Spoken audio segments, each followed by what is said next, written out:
শাবান মাসে যেই একটি আমল কারো ছাড়া উচিত নয়, এবং আমরা অনেকেই জানি না যে শাবান মাসে রাসূল সাল্লাল্লাহু আলাইহি ওয়াসাল্লাম কোন আমলটা সবচেয়ে বেশি করতেন।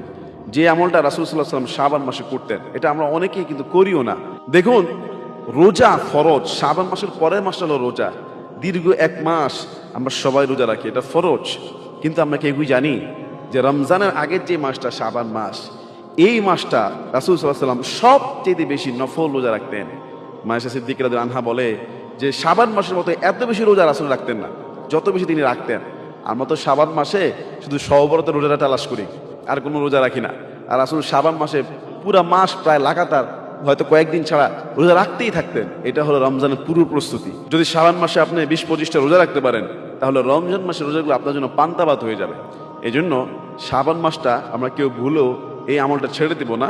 আমরা নফল রোজা বেশি বেশি রাখার চেষ্টা করি। আল্লাহ তুমি কবুল করো, আল্লাহুম্মা আমিন।